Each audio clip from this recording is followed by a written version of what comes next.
Khulna district বডিকাটা থানা, দেবীতলা গ্রাম। মানে কাজ করবে, পেমেন্ট করবে, আবার তার সঙ্গে চালও দেবে। এখানে জায়গা আছে, এই বাগিচাটা একটু পরে লাগাইছি। নমস্কার বন্ধুরা, চম্পা ব্লগে সবাইকে স্বাগত জানাই। আশা করি তোমরা সবাই ভালো আছো। আজকে আবারও তোমাদেরকে নিয়ে চলে এলাম লিটিল আন্ডামানে একটা গ্রাম্য পরিবেশে। আর এই পরিবেশে তোমরা দেখতে পারবে লিটিল আন্ডামানের কিছু প্রাকৃতিক সৌন্দর্য, আর সঙ্গে রয়েছে কি করে খুলনা জেলার থেকে আন্দামানে এসে কঠোর পরিশ্রমের মাধ্যমে আজকে নিজেরা খুবই সুখে শান্তিতে বসবাস করছে। তাহলে ভিডিওটা না টেনে পুরোটাই দেখতে থাকো, তোমরাও অনেক কিছু জানতে পারবে। এটা লিটিল আন্ডামানের হাটবের 7 নম্বর বিচ। এটা মেন রাস্তার পাশে, আর দেখতে অপূর্ব। এই জায়গাটা শোনা যায় যে একটা সময় ঝাউ গাছের বাগান ছিল। 1986 বা 87-এ একটা বড় ঝড় আসে, তখন ঝাউ গাছের বাগানটা অনেকটাই ক্ষয়ক্ষতি হয়ে যায়। পরবর্তীকালে 2004-এ যখন সুনামি আসে, তখনও কিছুটা ক্ষয়ক্ষতি হয়। তারপরেও এই জায়গার সৌন্দর্য কোথাও যেন কম হয়নি। এবার তোমাদেরকে নিয়ে এলাম লিটিল আন্ডামানের 8 নম্বর সমুদ্র সৈকতে। লিটিল আন্ডামানে প্রতিটা সি বিচের এক একটা করে নম্বর দেওয়া আছে। যেমন এই বিচের নম্বরটা হচ্ছে 8 নম্বর। আর এই 8 নম্বর বিচটাও দেখতে খুব সুন্দর। এই বিচটা পুরোটাই খোলামেলা, আর এই জায়গাতে এবছর থেকে বিচ মেলা আরম্ভ হয়েছে। দারুণ একটা জায়গা। আর প্রথমবার বিচ মেলা আরম্ভ হওয়াতে ভীষণ ভিড় হয়েছিল, আর খুব আনন্দ করেছিল। এবছর থেকে আরম্ভ, মানে প্রতি বছরই এখানে বিচ মেলাটা হবে। আন্দামান নিকোবরটা সবার কাছে একটা আকর্ষণের জায়গা হয়ে উঠেছে। তার একটাই কারণ, এই সুন্দর সমুদ্রের সৈকত আর চারিদিকে সবুজে ঘেরা গাছপালা। এবার তোমাদেরকে নিয়ে এলাম লিটিল আন্ডামানে 8 কিলোমিটার নেতাজি নগরে। একজন কাকুর সঙ্গে তোমাদেরকে সাক্ষাৎকার করাবো। ওনার জীবনের কিছু সংঘর্ষের গল্প, আর কি করে আন্দামানে এই জায়গা কত করে চালাও? সব জায়গা। দেখো, নমস্কার কাকু, ভালো আছেন কাকু? এই হাঁস ওড়ে না? ওড়ে না এটা? ওরে কিন্তু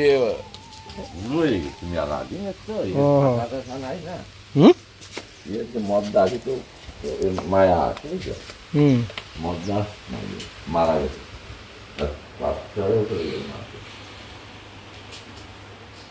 নমস্কার কাকু, তা ভালো আছেন তো? নাম প্রসেন বিশ্বাস, আমার বাবার নাম জ্যোতিষচন্দ্র বিশ্বাস। হ্যাঁ কাকু, আপনারা যে এইখানে এই নেতাজিনগর গ্রামে তো কত বছর ধরে আছেন? আমরা এই গ্রামে আসছি তো 71-এ আমাদের জমি দিয়েছে। সেইখানে সেই সময়তে জমি জমা করে 72-তে আসে আমরা গড়টার বাঙা রয়েছি। এর আগে তো আমরা হাঙ্গেরি ছিলাম। মানে প্রথমে এসে ক্যাম্পেই ছিলেন, মানে জমি পরে দেওয়া হয়েছে, তাই তো? মানে ক্যাম্পে কত বছর ছিলেন? ক্যাম্পে 1 বছর ছিলাম। 1 বছর পরে আমাদের এই জমিতে আসছে। তো অ্যাকচুয়ালি প্রথম মানে আন্দামানে কি করে আসা হয়েছে? আরে বাবা, আন্দামানের কাহিনী তো বিশাল বড় কাহিনী। আন্দামান তা আমরা একটু জানতে চাই আপনাদের মুখ থেকে। আমরা আসছি কুরুদ ক্যাম্পের থেকে। কোন ক্যাম্প? কুরুদ ক্যাম্প, মধ্যপ্রদেশ। হ্যাঁ, ওইখানে মানা ক্যাম্প, কুরুদ ক্যাম্প ওই আশেপাশে ছিল। 1 কিলোমিটার ডিস্টেন্স। ছোট আরো কতগুলো ক্যাম্প ছিল। মোটামুটি আমাদের কুরুদ ক্যাম্প ব্যাংকে রাখছিল। ওই ক্যাম্পে আমাদের সেটেলমেন্টের জন্য আন্দামানে আন্দামানে আসা তো এখনো যেরকম সহজ, সেরকম সহজ ব্যাপার ছিল না তো। আন্দামান জাহাজে করে আমরা আসি। আমার সেসব জাহাজ তো নাই। 1969 আর 73 প্রথম আমাদের এই নেতাজিনগরের লোক। নেতাজিনগরে একসঙ্গে কতজনের সেটেলমেন্ট দিয়েছিল? 48। 48-এর কি আমার ঠাকুরদাদাও ওর মধ্যে ছিল? হ্যাঁ, তোমার ঠাকুরদাদা ওই 48 আর তোমার ঠাকুরদাদা 69-এ আসে। আন্দামান, আর আমাদের 70-তে আন্দামানে। মানে আপনারা 1 বছর পরে আসেন? 1 বছর পরে, কিন্তু একসঙ্গে আমাদের সেটেলমেন্টে একসঙ্গে দেওয়া হয়। তো প্রথম ভিলেজ এইটাই প্রথম আমাদের সেটেলমেন্ট। তারপর রামকৃষ্ণপুর, বিবেকানন্দপুর, এগুলো সব পরে। হ্যাঁ। তো কাকু আপনার আদি বাড়ি কোথায় ছিল? পূর্ব পাকিস্তান ছিল, হ্যাঁ, বাংলাদেশ হয়ে গেছে। আগে তো সে সময় তো পূর্ব পাকিস্তান নাম ছিল। হ্যাঁ, পূর্ব পাকিস্তানের থেকে আসি আমরা। পাকিস্তানে গ্রাম, জেলা ওগুলো মনে আছে কাকু সব বলেন? পূর্ব পাকিস্তানে খুলনা ডিস্ট্রিক্টে বাড়ি ছিল। হ্যাঁ, খুলনা ডিস্ট্রিক্ট, বড়িকাটা থানা, দেবীতলা গ্রাম। তা কত বছরে আপনি আন্দামানে আসছেন ওইখান থেকে? আমার বয়স তখন 23 বছর। মানে যখন আপনি মানে পূর্ব পাকিস্তান থেকে মানে ভারতে আসেন তখন 23 বছর বয়স। হ্যাঁ, তখন তো আমাকে বার্থ সার্টিফিকেট ছিল না। অনুমানিক বাপ মারা যা কইছে সেইটাই মানছি। আমাদের জন্মের সময় বার্থ সার্টিফিকেটটা ওই স্কুলে ভর্তি করতো, 6 বছর হলে ক্লাস 1-এ ভর্তি করতো। 6 বছর 7 বছর হলে তাল পাতায় লিখতে হতো। সেমন ওই খাতা কলম ছিল, তাল পাতায়। তা ওইখানে পূর্ব পাকিস্তানে পড়াশোনা করেছিলেন? ওই জায়গায় মানে পূর্ব পাকিস্তানে ক্লাস 10 পর্যন্ত পড়ি। ওইখানে 10 পর্যন্ত পড়ে আসছেন? হ্যাঁ। তারপরে ভারতে আসার পড়েন নাই? ভারতে এসে পড়ার সুযোগ দিল কোথায়? ক্যাম্পে 1 বছর কাটালাম, 1 বছরও কাটাতে পারলাম না। তারপরে সেইখান থেকে আন্দামানে নিয়ে আসলো। আন্দামানে নিয়ে এসে পড়া টড়া কি এইখানে যে আসলাম, আসে আমার পরিবারে লোক কম ছিল। আমি, আমার মা, আমার বাবা, আমার মাসি। মা মারা গেল। মা মারা গেলি মাসিমা বাংলাদেশে ছিল। বললো আমি মার কাছে, আমার দিদিমার কাছে। তখন উনি গেল, চলে যাওয়ার পরে আমার আর নিতান্ত অসহায় বাবা আর আমি থাকলাম। স্কুলে যাব, পোর্টব্লেয়ারে যাই। সে সময় তো এই জায়গায় তো কোনো স্কুল ছিল না, পোর্টব্লেয়ারে যেয়ে পড়া লাগতো। 10 ক্লাসে ভর্তি গেলে পোর্টব্লেয়ারে যেতে হবে। তা সেই সময় আর পোর্টব্লেয়ারে যাই পড়াশোনা করার সুযোগ ছিল না। তো সেই সময় 10 ক্লাস পড়া মানে তো অনেক একটা ভারী ব্যাপার ছিল না? হ্যাঁ, সেই সময় চাকরি বাকরিও তো একদমই চেষ্টা করেছি, আমি চাকরিও পাইছি 2-2বার করে। তো করেন না? আমার চাকরি করার সুযোগ ঈশ্বর আমার যায়নি। মা মারা যাওয়ার পরে, যখনই মা মারা গেল না বাবা, ওই সময় আমার ওই পুলিশি ইন্টারভিউ দিয়েছিলাম, পুলিশে সিলেক্ট হয়ে গেল। সেটা ছাড়িয়ে দিয়ে আসলাম, ও যাওয়াবে না। এরপরে সে সময় এডুকেশন ডাইরেক্টর ছিল বিএনসি। ওই ভদ্রলোক যখন প্রথম আমাকে little Andaman school, primary school করে দিল, ওই সময় উনি আসলেন। আসলেই আমাদের সঙ্গে কথাবার্তা হয়েছে। তো উনি আমারে আর হাটবে 16-8টা ছিল সেনবাবু, 2 জনরে আমাদের চাকরি দিয়ে দিল। ওনারা দিল মঙ্গলুটার আর আমারে দিল লেবুডারা। কাগজে লিখে দেবো, যাও ওইখান থেকে দিতে হবে। 72-তে। এইবার সেইখানে যাইয়ে 13 দিন ছিলাম।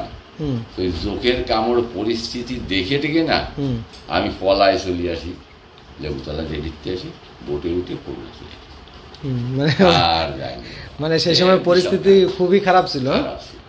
মানে খালি যোগের ভয়তে চলে আসছে। বাবা রে বাবা, আর সে ওই কি বলবো, জোকের ভয় বলে কথা না। প্রথম আসছি দেশের থেকে, চিন্তাধারা অন্যরকম। মাটা মারা গেল, হ্যাঁ, কোথাও যে ভালো লাগতো না। যা বাবা রয়েছে বাড়ি একা, মন দেখে না, বাবা একা কি করছে, এই জন্য চলে এসে পলায় টলায় কাটালাম কয়েকদিন। আর ওই থেকে আমি তারপরে জমি জায়গা নিয়ে রয়ে গেছে। আমার সঙ্গে যারা চাকরি বাকরি করেছে একসঙ্গে, তাদের থেকে খারাপ নেই, ভালোই আছে, ফিরে জীবনটা কাটিয়েছে। মানে কারো অধীনে না, না, নিজের স্বাধীনে। অর্থ সম্পত্তি মেলা না করতে পারলেও নিজের স্বাধীনে জীবন আমি কাটিয়েছি। অভাব নাই, মজুতি নাই, মোটামুটি সেই সময় এইভাবে কাটাই যাচ্ছি। এখন তো ছেলে মেয়ে বড় হয়ে গেছে, নাতিপুতি, তারাও কাজ কাম করার মতন আইন কাম করছে, চাকরি বাকরি পাইছে। এখন আর ওই চিন্তা ভাবনাও করি না, যা আছে এই সামলানি লোক। তা এখন কি মানে সব আগে তো ধানের জমি ছিল নাকি? আগে তো সব ধানের চাষ করতাম, তো এখন সব বাগিচা করে দিয়েছেন? 8 কিলোমিটার সব এক ধানের চাষ। এখন তো সবাই বাগিচা সব নাটকে শুরু। এখন তো বাগিচার থেকে কত আয় বছরে? আমাদের জমি তো ভাগ তো করে দিছি, আমার সবাইকে ভাগ করে দিয়ে দিয়েছেন? 3 ছেলের ভাগ করে দিছি। আর আমাদের যে আছে যেটুকু আছে 9 লাখ টাকা পাই, তাতে আমার চলে যায়। ওই নাতি পুতি দিন আমার খাতিও লাগে না। এই যা আছে 9 লাখ টাকা। কত? 15-16 লাখ বছরে? মানে এই জমি ছাড়া কি আরো জমি আছে না এইটাই? এই জায়গায় তো আমার 7.5 বিঘে রেকর্ডের জায়গা, তার সাথে আরেকটু রেগুলারাইজ করে নিয়েছি হয়েছে। এই জমিটা পুরো 15 বিঘে ছিল, কিন্তু আমারে ফ্রি ল্যান্ড বলে আমি লেখাপড়ি করে অন্য জায়গায় আর 7.5 বিঘে নিয়ে নিয়েছি পেডি ল্যান্ড। তো পেডি ল্যান্ডের পাশে সেখানটাও একটু পাশে জায়গা ছিল, সেই শুরুতে তো ক্যাটিগুটি একটু নিয়েছি, সেখানে আর 10-15 বিঘে হয়েছে, বুঝতে পারি। তো সেই জমিটা 3 ছেলের ভাগ করেছি, ওরা 4-5 বিঘে করে পাইছিল। আর এই জমিটা আমি রেখেছি, এটা আর ভাগ করে দিই। তা যাই হোক কাকু, বলছি এখন তো পূর্ব পাকিস্তান আর নেই, তো বাংলাদেশ হয়ে গেছে। তো এখন কি আর যোগাযোগ আছে? কেউ আছে ওইখানে? আছে, আমার বাংলাদেশে আমার আত্মীয় স্বজনেরা, আমার পরিবারের মানে আমার যাত্রা করতে ভাইরা আছে, মাঝে মাঝে যাই। এই তো আসার পরে 2-3 বার গেছি। লাস্ট কবে গেছিলেন?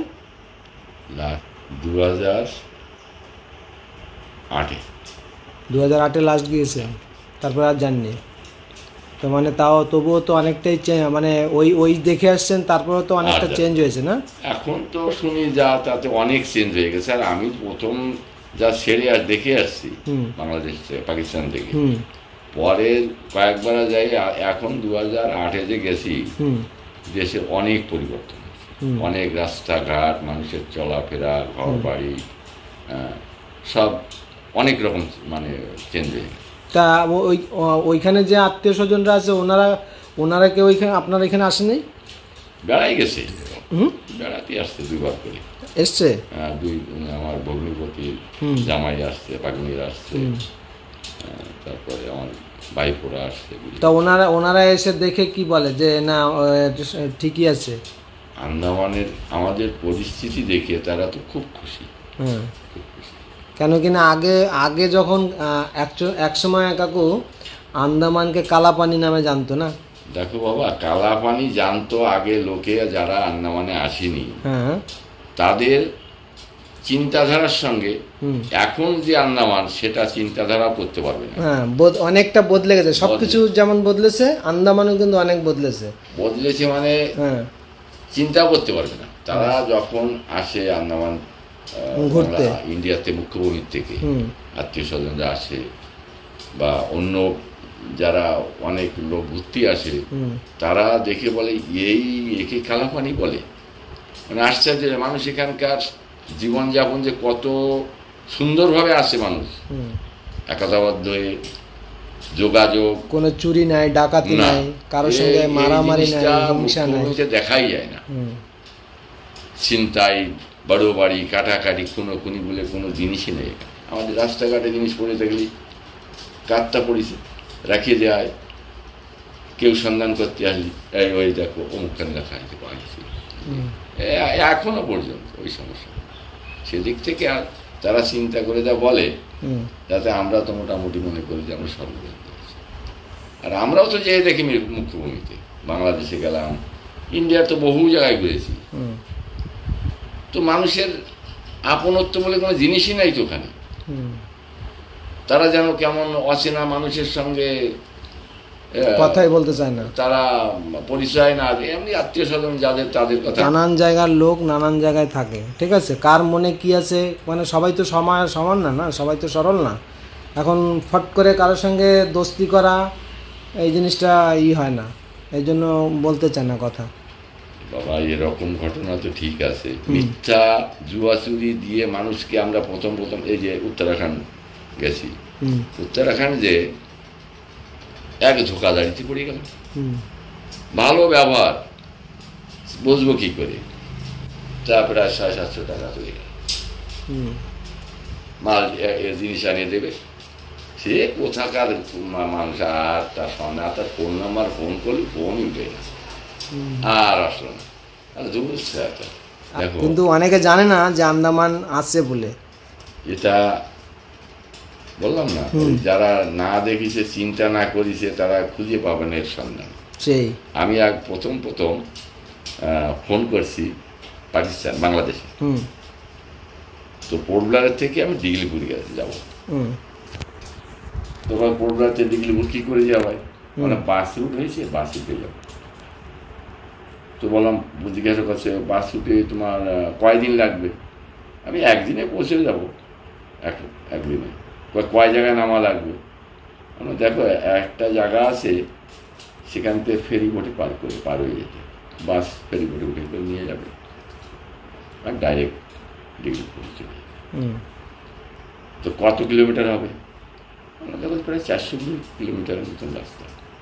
কি বলো, 400 কিলোমিটার লম্বা অত রাস্তা আন্দামানে, কি বলতো?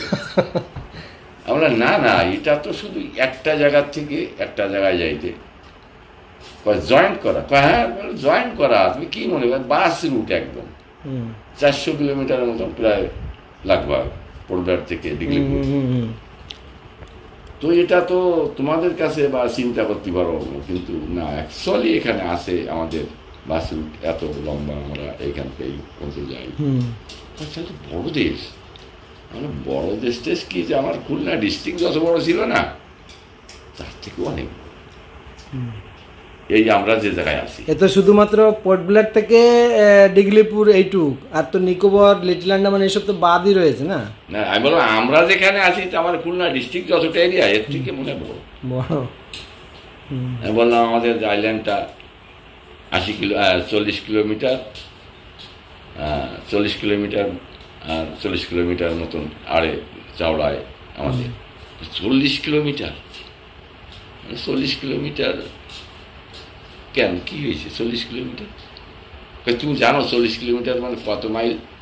আচ্ছা জানবো না কেন, 9 কিলোমিটার সমান 5 মাইল, বুঝছিস? সেই হিসাব করে দেখ কত মাইল।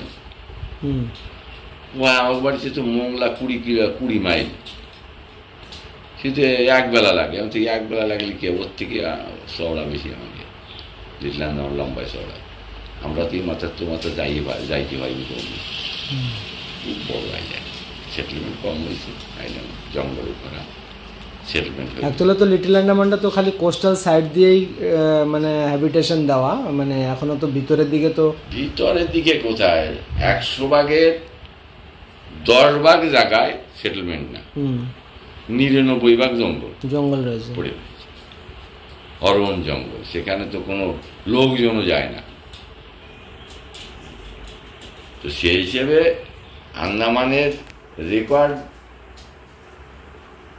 মুখ্যভূমিতে রেকর্ড নাই, এই কারণে যোগাযোগ করার লোক নাই, এর খোঁজ খবর বেশি কেউ নেয় না, ওই আসে যায়। এটাকে অ্যানালাইসিস করে একে সার্কুলার দেবে, সেই রকম কোনো তো আসি নাই, এখানে কেউ করে না। ওই মিডিয়ার মাধ্যমে যতটুকু যায়, একটা আন্দামান কি একটা এমপি, সেই জানে লোকে যে আন্দামান নিকোবরে একটা এমপি হয়, পার্লামেন্টে যে বসে, এই এতটুকুই জানা। যারা না আসছে তারা এতটুকুই বেশি জানবে না। আজকালকার এই যে তুমি যে ভিডিও বানায় মানুষেরই দেখাও, জানাচ্ছি, এইগুলো জানাইলে আন্দামান সম্বন্ধে অনেক নলেজ হবে তাদের, যে না আন্দামানে এমন জায়গা আছে, সেখানে মানুষ থাকে, সুন্দরভাবে তারা জীবনযাপন করছে, সুখী আছে। বেশিরভাগ গ্রামের দিকে আসতে চায়, গ্রামের পরিবেশটা কাকু সবার কাছেই ভালো লাগে। জীবনযাপনটাই অন্যরকম, আর গ্রামের জীবনযাপন সম্পূর্ণ আলাদা। আমাদের তো শহরের দিকে গেলে বেশিক্ষণ ভালো লাগে না, আমরা ফ্রি একটু থাকতে ভালোবাসি, একটু গ্যাদারিংয়ের ভিতরে গেলেই ভালো লাগে না। এক জায়গায় বসলাম, 10-20টা লোক কথা বললাম, হইহল্লা হবে না। একটা ধর্মস্থলে গেলেও সেখানে বসে দুটো কথা সুস্থভাবে শোনা যায়, লোকজন কম থাকলে।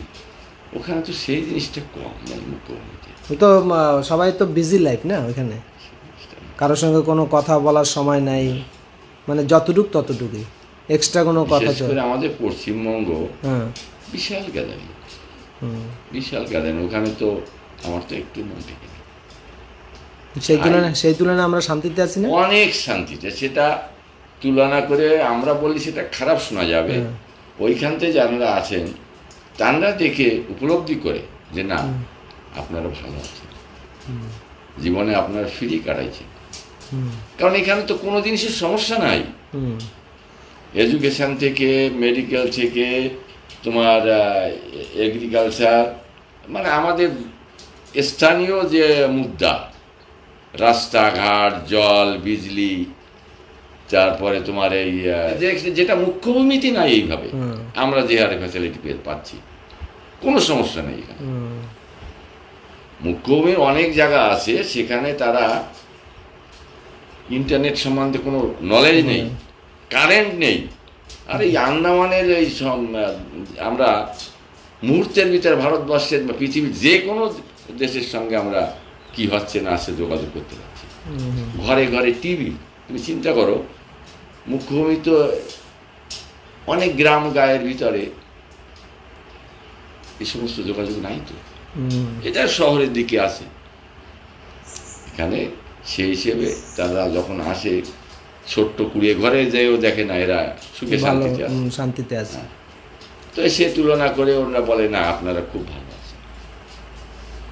আর্থিক সমস্যা এখানে দেখো একরকম নাই বললেও চলে।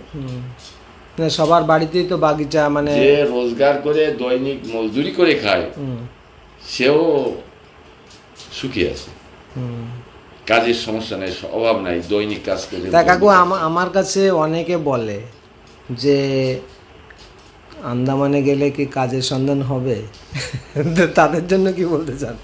দেখো, কাজকর্ম কথাটা অন্যরকম, এক ধরনের তো কাজ না, মানে স্থায়ীভাবে থেকে কাজ করতে চায় আর কি। যারা দৈনিক মজুরি করে, দৈনন্দিন মজুরি যাদের, সে সমস্ত লোক এখানে আসলে তো যেতেই যাবে না, মুখ্যভূমিটা যেতেই যাবে না। তো যারা একবার আসে তারা যেতে চায় না, আর ওইখানে গেলেও তাদের মন টেকে না যে ওই আন্দামানেই ভালো আছে। 600 টাকা 700 টাকা কতটুকু কাজ করে দেয়। আমাদের তো বড় সমস্যা হয়ে যায় যে কাজের লোকের অভাবে সব জিনিস কারকিট করে রাখতে পারি না, শুধু কাজের লোক। ওই লেবারদের কাজ কাম ব্যাপারে আন্দামানে আসতে চায় না, জানতে চায় কি অবস্থায় কাটাচ্ছে মানুষ, কাজকর্ম পাওয়া যায় কিনা।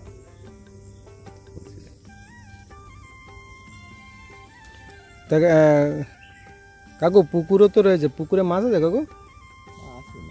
হ্যাঁ, কি কি মাছ? রুই মাছ আছে, কাতলা মাছ আছে। তা সাইজ কেমন হয়? সাইজ ওই 2 কেজি 2.5 কেজি হয়েছে। কোনটা ছোট আছে, একসঙ্গে তো চারা আসার সময় দেওয়া হয় না, ওই আগে পরে হয়, কিছু উঠে দেওয়া হয়। তাই কি বিক্রির জন্য না নিজে খাওয়ার জন্য? ওই খাওয়ার জন্য রাখি, এক্সেস হয় যখন বিক্রি করে যায় নিয়ে যায় লোকজন। তা এইখান থেকে কি মানে নিজেরা তুলে নিয়ে যায় না? না, আমরা উঠে যাই, আমাদের জাল আছে, জাল। তা ভালোই বড় কাকু। কতটুকু জায়গা নিয়ে পুকুর? 1 বিঘে জায়গা নিয়ে। এই যে সুপারি বাগিচা পুরোটা আপনার? নারকেল বাগিচা, সুপারি বাগিচা? হ্যাঁ, এটা আমার জায়গা। এখানে ওই 15 বিঘের ভিতরে পুকুর, বাগিচা, ঘর বাড়ি 15 বিঘের ভিতরে। ওই যে এনআরপি মানে কাজ করবে, পেমেন্ট করবে, আবার তার সঙ্গে চালও দেবে। সেই স্কিমে ছিল, সেই স্কিমে আমি কোথায়, সেই স্কিমে পুকুরটা বানানো অনেক বছর আগে, প্রায় 30 বছর 35 বছর আগে। তা ওই একভাবে মাছের চাষ করে না মোটামুটি? তা মাছে কত আসে বছরে? তাও 1-2 লাখ টাকা আসছে, খাওয়ার মাছ হয়ে যায়। আপাতত এখনের যে বাজার সেই হিসেবে 1-1.5 লাখ টাকার মাছ আমি বিক্রি করছি। তা এমনি মিষ্টি জলের মাছটা এখানে কিরকম চাহিদা? চাহিদা আছে, কিন্তু উৎপাদন হিসেবে চাহিদা বেশি। 500 টাকা 400 টাকা আমরা বিক্রি করছি। তাই মানে রুই কাতলা সব একটু সাইজ হলে না 500 টাকার নিচে ও বাজারে নেওয়ার আগেই ওরা বাড়ি থেকে নিয়ে অর্ডার করে দেয়। এই বাগিচাটা এখানে জায়গা আছে, এই বাগিচাটা একটু পরে লাগাইছি। আর আগে মানে আর এটা মনে আর 1-2 বছর, এটা মনে আর 1-2 বছরে ফল দেবে না? হ্যাঁ,